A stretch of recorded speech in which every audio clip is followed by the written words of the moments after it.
ये 8 लक्षण प्रकट होने लगते हैं जिसके ऊपर प्रभु की कृपा होती है। हमारे ऊपर प्रभु की कृपा है, ये हम कैसे पहचाने? तो ये 8 लक्षण प्रकट होने लगते हैं जिस पर हरिजू की प्रियाजू की कृपा है।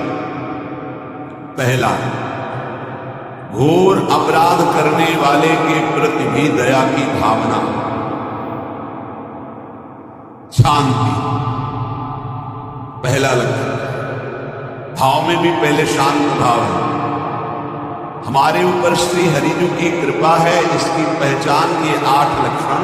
पहला, शांति, अर्थात घोर अपराधी के प्रति भी गुस्सा ना क्षमा करना, ये हरि की कृपा का लक्षण है। देख लो भाई, घोर अपराधी शब्द तो जाने तो जरा सा प्रतिकूल हो जाए तो लाख समझाओ पर भरकुटी तनी रहती है। ईर्ष्या, द्वेष, मात्सर्य, द्रोह, ये उपासक के हृदय के विषय नहीं, ये तो गंदे विषयी पुरुषों के हृदय के लक्षण है। जहां ईर्ष्या है, मात्सर्य है, द्वेष है, द्रोह है, ये कुमति के लक्षण है, सुमति के लक्षण नहीं, ये हरि कृपा पात्र के लक्षण है। आपसे जो अपराध कर रहा है, द्रोह कर रहा है, आपका क्षमा बल, ये हरि प्रसाद शांति, क्षमा बल,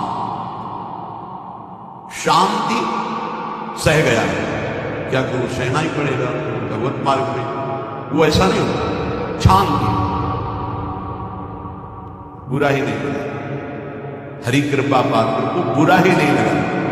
उमा संत कहे यही बड़ाई, मंद करत जो करे भलाई, ये सीधा शांति की व्याख्या है।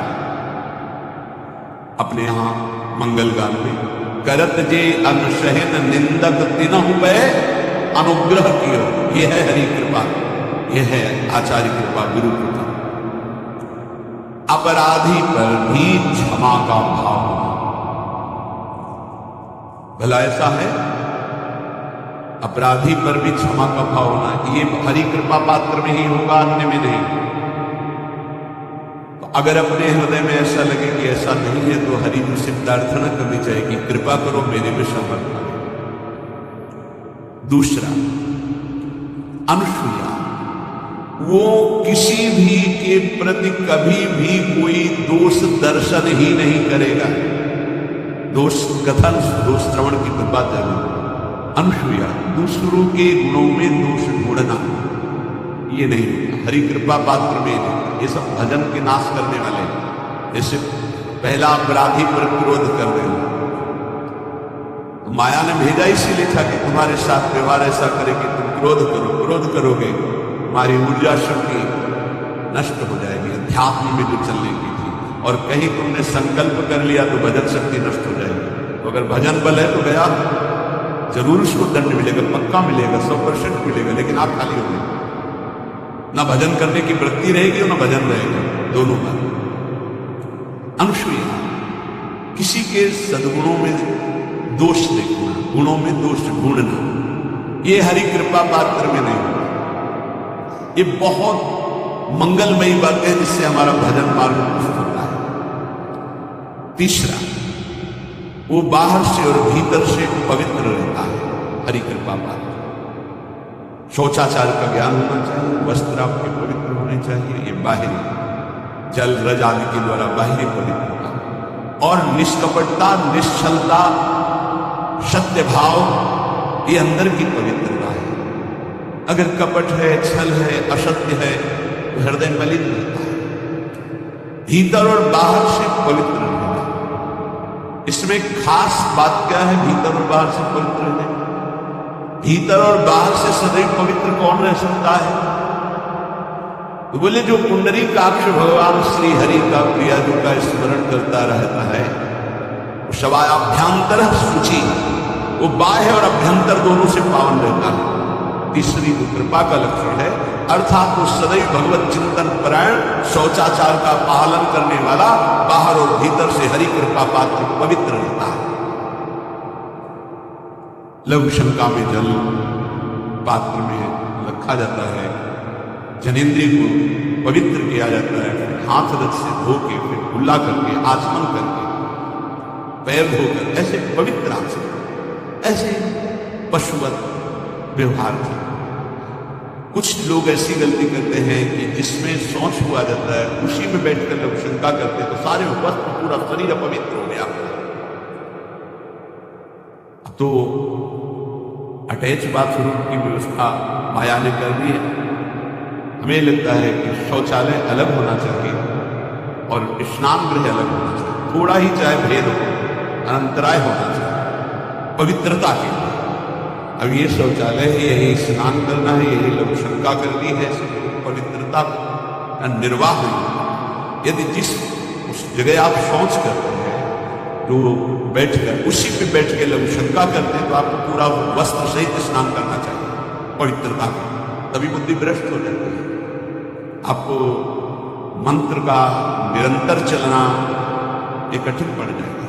पवित्रता का निर्वाह करो। देह राग मिटने के बाद एक स्थिति आती है, अद्भुत स्थिति, उसमें फिर शरीर की पवित्रता का कोई संबंध नहीं रह जाता। पर अभी तो संबंध है ना देह भाव से, तो बहुत लघु शंका ऐसे करें कि आपके पैरों में, वस्त्रों में छिट्टी ना पड़े, पवित्र रहे। हर समय हमें पवित्र मंत्र जपना है, नाम जपना है, श्री की सेवा में रहना है। बहुत जल्दीबाजी खड़े खड़े लघु शंका की छिट्टी आप कर रहे बस ऐसे चल दिए, वो पशुवत आचरण भगवत मार्ग में नहीं चलता।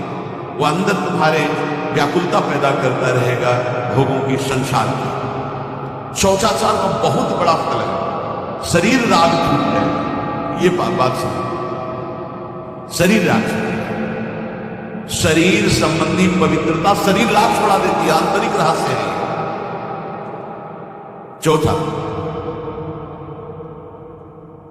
ऐसे कार्यों का अनुष्ठान न करें जिनमें हमारा भजन छूटता है, जिनमें सत्य छूटता है, जिनमें भगवत भाव छूटता है। जैसे आपके ऊपर कृपा हुई, आप भगवत मार्ग में चल रहे हैं, अब आप ऐसे संसारिक कार्यों का अनुष्ठान कर रहे हैं जिनमें आपकी चित्तवृत्ति बिल्कुल भगवत विमुख हो रही, तो जीवन का लाभ क्या होगा? लाभ तो है भगवत स्मरण से। इसी की मानो टीका है, छठदम शील विरत बहु कर्मा, निरत निरंतर सज्जन धर्मा। शीलवान और ऐसे कर्मों से विरत जिनसे भगवत विस्मरण होता है, जो सज्जन पुरुषों के द्वारा धर्मानुष्ठान होते हुए उन्हीं का अनुष्ठान ऐसे कर्मों में ना जाए जिससे भगवत विस्मरण होता है। कल एक प्रश्न किया कि मैं खाता तो नहीं लेकिन मांस की दुकान में मांस बेचता हूं, क्या उचित है? ये उचित कैसे हो सकता है? तुम और भी तो व्यापार कर सकते हो। जरूरी है धर्म का पालन करने की इच्छा करते हो, धर्म आचरण करते हो, ऐसा नहीं। तो विरत बहु कर्मा, उन कर्मों से हमें विरत रहना है जो हमारे धर्म के विरुद्ध है, जो भजन के विरुद्ध है। हरि कृपा पात्र ऐसे कर्मों का अनुष्ठान कर ही नहीं सकता। और शारीरिक श्रम इतना जिससे हमारे भजन का तार में होता है। जब भजन का अभ्यास किया जाता है तो हर कार्य को सुचारू रूप से करते हुए एकाग्रता भजन में रखी जाती है। हम वो कार्य जल्दी से कर ही नहीं सकते जिसमें भजन छूट जाए और कार्य पूरा हो। नहीं, हम कार्य करेंगे, हमें छोड़ दीजिए, हम अपने चिंतन से युक्त होते बिल्कुल कार्य करें। जैसे कई साधक हैं, उपासक हैं, बड़े अच्छे उपासक, उनको आप कार्य दीजिए कि आप पानी गर्म कर दीजिए, पात्र बहुत सुंदर साफ होगा, पानी बहुत कम, लेकिन आप कह दीजिए कि 5 मिनट में गर्म करके लेकिन उनसे ऐसा संभव नहीं होगा, छोड़ दीजिए उनको। वो उनका ऐसा कार्य करेंगे प्रशंसनीय, पर वो समय से उनका एक सिद्धांत बहुत अच्छा लगा, अपने को पता है इससे जल्दीबाजी नहीं, पात्र मार्जन करना, छोड़ दीजिए, आप उसको टोकिएगा नहीं, आप जल्दी मानते उससे नहीं होगा। वो तनिक भी दोष नहीं रहने देगा पात्रों में, पर समय देगा, आराम आराम। हमें अच्छा लगता है भगवत चिंतन परायण उपासक की यही वृत्ति है। पोछा लगाना है बिल्कुल बढ़िया लगेगा, लेकिन आपको सर से घुमा दे वैसा नहीं, आप छोड़िए और जाइए, हटिए, और वो अपने ढंग से लगाएगा और एकदम क्लीन। यही उपासक जो कार्य करेगा शांगोपांग करेगा, पर वो बहुत मस्ती से होगा क्योंकि उसका भगवत चिंतन चल रहा है।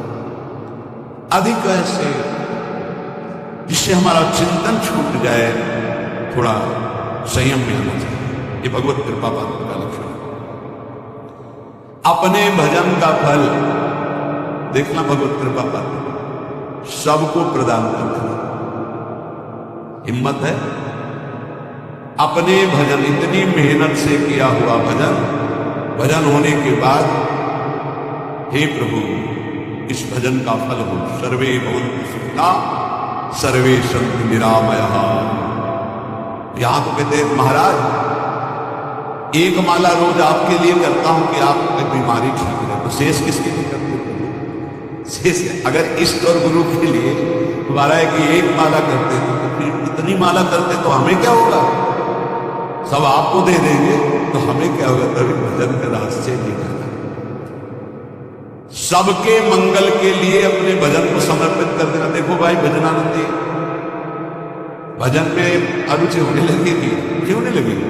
सुबह से शाम तक पसीना चुआए हम और भजन का फल दे दे सबको, तो इसका रहस्य बताते हैं। सबको जे भी कहा सर्वे भवन्तु सुखिनः, तो सर्वत्र विराजमान भगवान वही पलट कर अनंत रूपों में आपके ऊपर बरस पड़ेगी। ये आंतरिक रहस्य। हमने जो भजन किया वो एक सीमा में था, जब हमने संपूर्ण विश्व को दे दिया तो असीम बनकर वापस हुआ। ये भाव समझ में, अगर ये भाव लगे तो एकदम हम अपना भजन क्यों दे दे? उस सर्वात्मा में विराजमान जो हमारा प्रभु है उसी को सर्वे भवन्तु सुखिनः, वो सब पलट कर सब जगह से वापस आया, सबका आशीर्वाद आया और वो महान बनता चला गया। ये लाभ है, आंतरिक लाभ। अगर तुम्हारा भाव ऐसा न बनता हो तो आप प्रभु को तो अर्पित करते ही हैं ना, तो वही प्रभु सब में विराजमान है, ऐसा भाव करके सर्वात्म स्वरूप भगवान को हमारा भजन समर्पित है। सब रूपों में प्रभु विराजमान है। ये हरि कृपा पात्र का लक्षण चल रहा है। और छठवां, अपने भजन से अपने लिए कुछ भी ना चाहना और दूसरों की दुआ करना। दूसरों से कुछ ना चाहना ये तो ठीक है, अपने भजन से अपने लिए कुछ ना चाहना है हिम्मत। देखो ये हरि कृपा पात्र में हिम्मत है। अपना भजन अपने प्रयोग में ना लाना, इसका भी आंतरिक रहस्य। अपने प्रयोग में आप शरीर को लेकर के बोलेंगे, अगर स्वरूप को लेकर तो प्रयोग की कोई वहां जरूरत ही नहीं। स्वरूप पूर्ण काम है, वहां कोई अभाव नहीं। जब आप कोई भाव अपने लिए करेंगे तो देव भाव होगा। देव भाव से किसी विषय की मांग होगी। विषय पूर्ति भजन का फल नहीं होता, भजन का फल होता विषय निवृत्ति। बहुत जोर की बात है, कैसे समझ? अपने भजन का भी फल अपने लिए नहीं, दूसरों से कुछ चाह रखना तो बात ही जाने दो। भजन से भी कोई अन्य सुख की चाह नहीं। क्या चाहिए?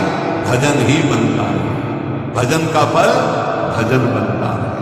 खूब निरंतर जप करते हैं।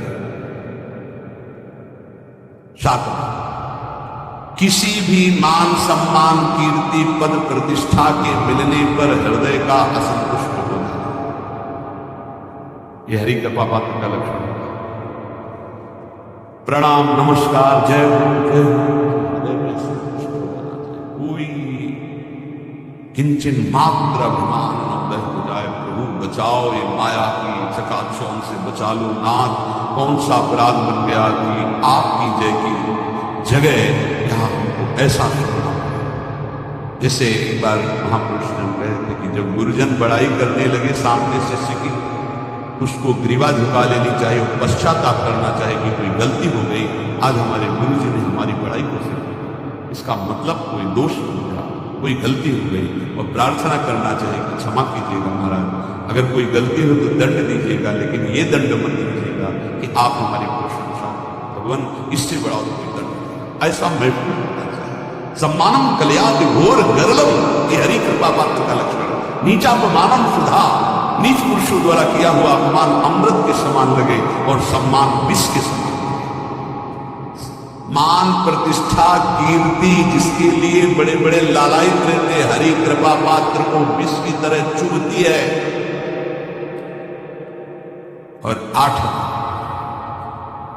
किसी भी प्राणी समुदाय से संबंध न रखते हुए सब पर दया की भावना, सब पर कृपा की भावना, सब पर करुणा मैत्री पर किसी से ममता नहीं।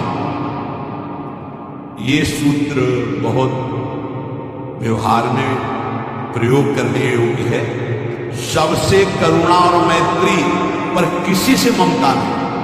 करुणा तो करी भरत ने, मैत्री भी की मृग से, पर ममता रहित नहीं रहे। ममता कर ली तो अगला दिन फिर ममता नहीं, निर्ममो निरहंकार। करुणा मैत्री तो करनी, जैसे इसमें आदेश गीता में आदेश अद्वेष्टा सर्वभूता मैत्र करुणे वचन, पर निर्ममो निरहंकारा, ये साधक की चतुरता है। प्राणी मात्र पर दया कृपा करुणा मैत्री, पर ममता नहीं।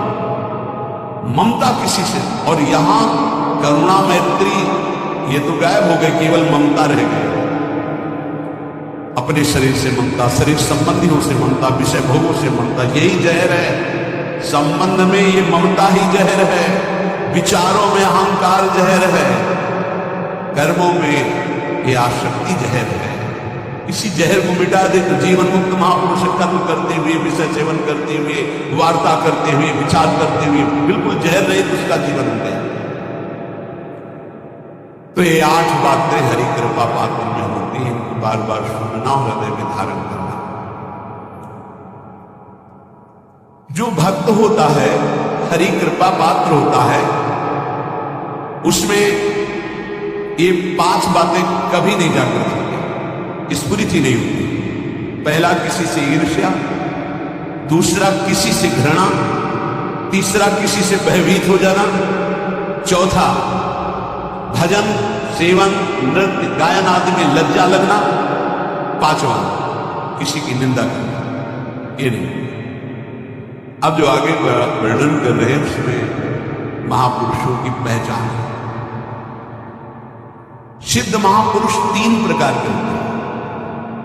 एक होते आचार्य कोटि के, सात्विक विचार वाले। एक होते भ्रष्ट आचरण वाले। एक होते पिशाचाचरण वाले। और तीनों सिद्ध हैं। बहुत बड़े महापुरुष पूज्य पादुड़िया बाबा थे, वही रहस्य का प्रकाश कर सकते थे, अन्यथा बिना ब्रह्मबोध महापुरुष के ऐसा नहीं। तीनों सिद्ध हैं, तीनों भगवत प्राप्त है।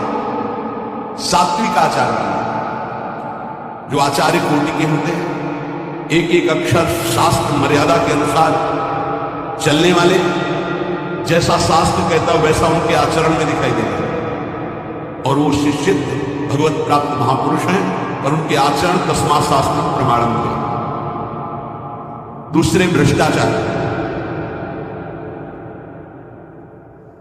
ऐसों को पहचान पाना बहुत कठिन है। भेष मलिन, आचरण मलिन। जैसे आप में कोई पुराना हो तो शायद जान पाएगा, भगवान दास नाम के एक संत इसी चौराहे पे रहते।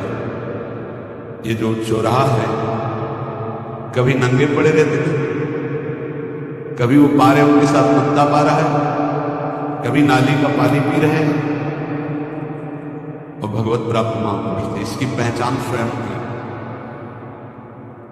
कोई चाय रखने गया, उठा के ईंट मार दी, गाली दे दी, दौड़ पड़े, पकड़ पाए तो तुरंत मार, उसे थप्पड़ मार दी। ऐसा उनका व्यवहार है। भ्रष्टाचार,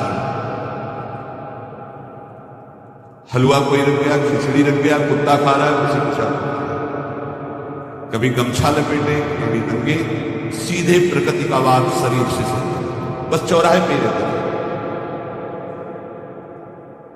बहुत अगर गए तो राधा टीला, बस इतना ही उनका था। राधा टीला से इधर, और इधर थोड़ा चढ़ाई जो है जहां पूज्य श्री चंद्रशेखर बाबा जी वास करते, उसके इधर तो चौराहे बस इतने में रहते थे 12 महीना। विश्वशालू तो जब काशी से आए हुए उनको देखा तो उनकी दृष्टि से लगा कि ये स्थिति प्रज्ञ महापुरुष है, पर अपने को छुपाए हुए ऐसे लीला करें। पर उनकी कुछ ऐसे आचरण थे जिनसे लगा कि इनकी, हमें लगता है, बुद्धि खराब है क्या, मतलब पागलपन का दौड़ा है क्या। ऐसे राधा रमण जी दर्शन करने गए तो जो पुंडरीक जी हैं इनके बाबा, वो उस समय थे, उनके पुत्र जो कुंडीक जी के पिताजी, वो उनके सहायक, करुणा कृपा हुई उनकी, उन्होंने देखा। वो तो बाद में परिचय जाना पता नहीं, बाद में वो पीत वस्त्र धारण किए हुए वयोवृद्ध है, डलिया लाए राधा रमन को निकाल करके अपने को प्रसाद मिला। सीधे राधा रमन जी की कृपा का अवलोकन करते हैं और परिक्रमा लगा। एकदम संकल्प बना, कमंडल में 2 कुलिया रखी, ढक्कन से ढक के, और बस मन में आया कि अगर वो बाबा हमसे आते हैं, हमारे कमंडल से कुलिया सत्य परम कुलिया लेते हैं और पाते हैं, फिर रख के चल देते, तो मैं मान जाऊंगा कि प्रभु ये आपके धाम के सिद्ध महापुरुष आए हुए थे काशी से, क्योंकि काशी में ऐसी लीलाएं देखी थी, बड़े अद्भुत कोटि के महापुरुष। आपसे सत्य कहते, वो पेड़ घट गया, रमण नदी में था, बीच रोड में था, चबूतरा बना था, वो ऐसे पड़े थे, वहां हम बैठ गए, बिजली की तरह उठी, रफ्तार से खड़े हो गए। हमें पता था कि भूषा थप्पड़ उनका प्रसाद होता है। हम कहा उस समय उनका अगर हाथ चलाएगा तो पकड़ लेंगे ना, तो पोजीशन में खड़े, तो बंगाली भाषा में कुछ बोले, वैसे गले में हाथ डाले, ढक्कन हटाया, कुलिया निकाली, पाया कुलिया में रखा, ढक्कन रखा, गए मेले।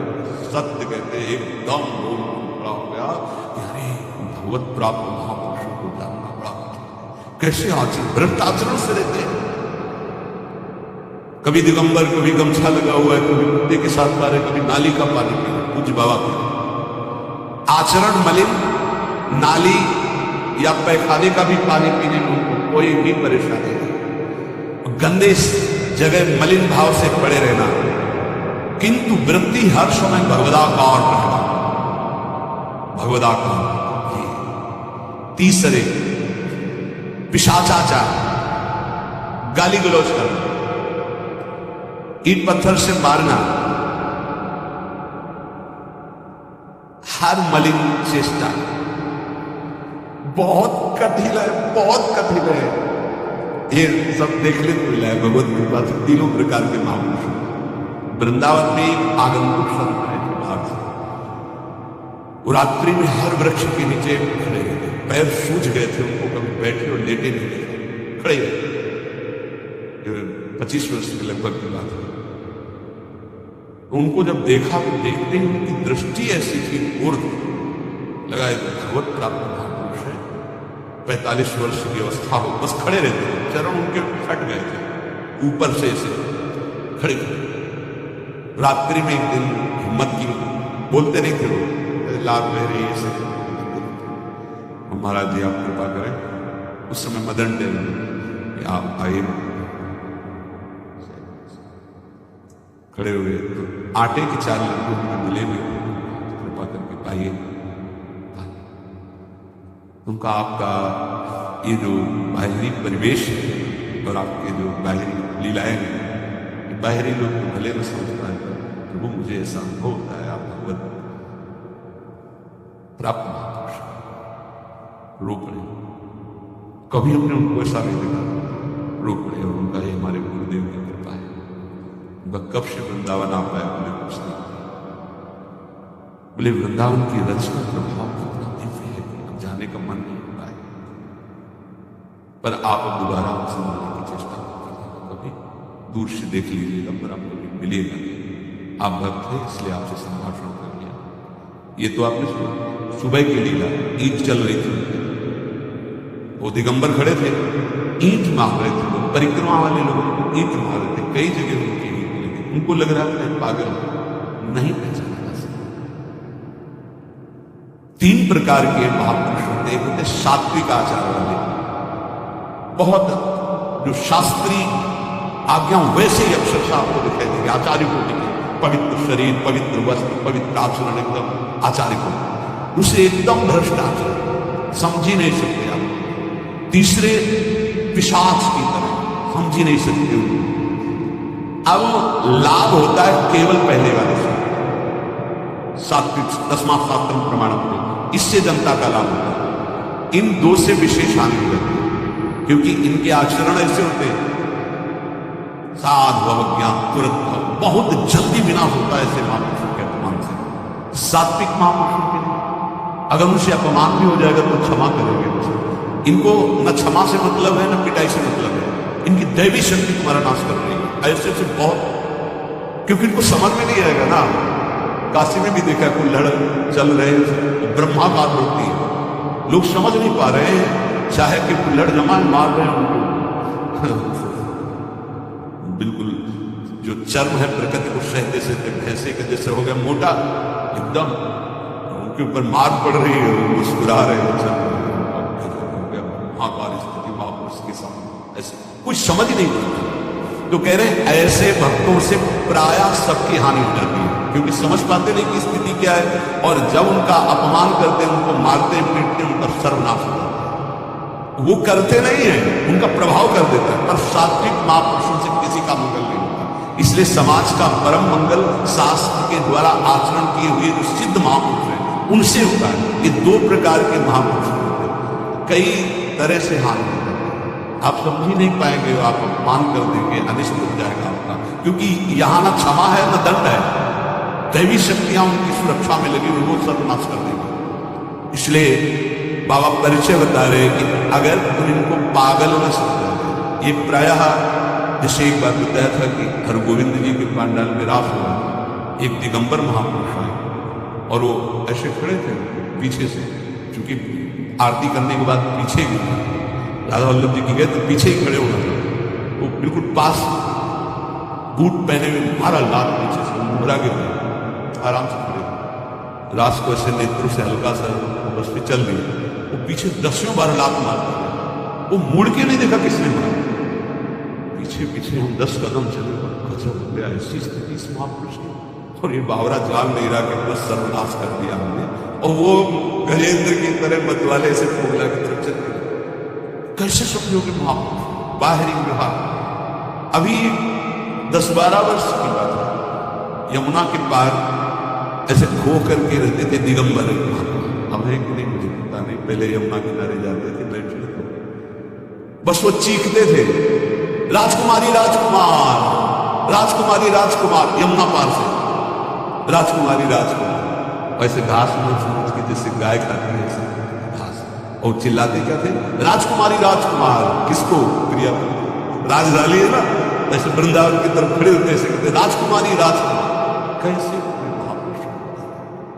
भगवान कृपा करे कि किसी भी महापुरुष का कभी कोई अनिष्ट हमारे द्वारा ना हो, कहीं कोई अमंगल बर्ताव ना हो जाए। इसलिए परिचय होता है कि आप सोच सकते हैं कि ऐसे भला महापुरुष हो सकते हैं। हाँ पक्का, तीनों प्रकार के महापुरुषों के दर्शन होंगे। उपासक को चाहिए कि जब कभी इन 2 प्रकार के महापुरुषों का जो भ्रष्टाचरण या पिशाचाचरण, इन दोनों तो दूर से प्रणाम करके, ना सानिध्य ना नजदीक ना चरण छूना, दूर से प्रणाम करके चल दे। इनके प्रति कभी अशुद्ध भावना भी न लावे, क्योंकि वहां क्षमा शब्द नहीं है। जैसे आग में क्षमा शब्द नहीं है, अगर आपने प्यार से भी स्पर्श किया तो दाहिका शक्ति जला देगी, और रोष से भी स्पर्श किया तो उसकी दाहिका शक्ति आपको जला देगी। सात्विक आचरण वाले महापुरुषों के द्वारा परम मंगल होता है, और वही सिद्धि प्राप्त करना उचित है। इस कोटि के ये सब भगवान शंकर स्वरूप हैं, वो केवल प्रणाम है, ना इनके आचरण अनुकरणीय है, ना इनकी स्थिति परिचय व्यास है।